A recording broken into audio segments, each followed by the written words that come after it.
எட்டாம் வகுப்பு கணிதம் பாடம் 7 பயிற்சி 7.1ல் 7வது கணக்கு 8வது கணக்கு தான் இந்த வீடியோவில் பார்க்க போகிறோம்.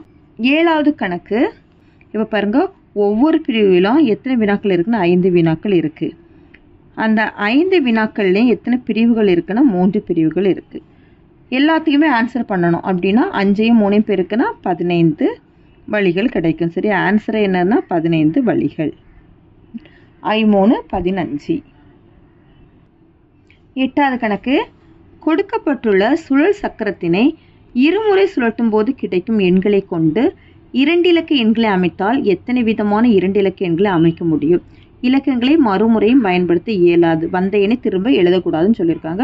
நம்மளுக்கு இதுதான் சக்கரம் தந்திருக்காங்க. சரி, இதிலிருந்து நம்ம எத்தனை தடவை 2 இலக்க எண்களை நமக்கு அமைக்கலாம்னு கேட்டிருக்காங்க. வந்த எண்ணை திரும்ப வரக்கூடாது அப்படின்னு ஒரு கண்டிஷன் தந்துட்டாங்க. சரியா,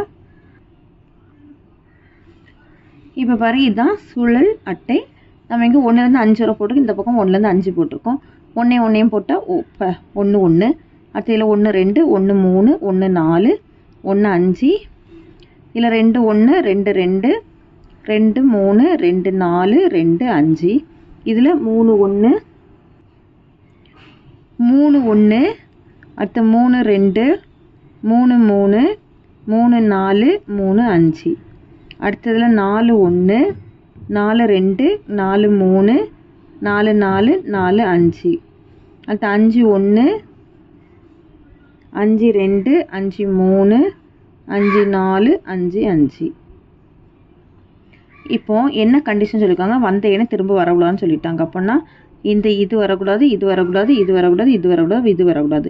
மொத்தம் அப்போ மீதி எத்தனை எண்கள் இருக்குன்னு பாருங்கள். 1 2 3 4 5 6 7 8 9 10 11 12 13 14 15 16 17 18 19 20. சரி, அப்போ மொத்தம் எத்தனை வழிகள்னா 20 வழிகள் இருக்குது. therefore கிடைக்கும்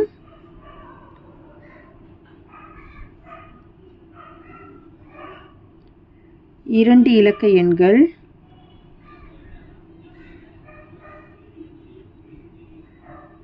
= 20.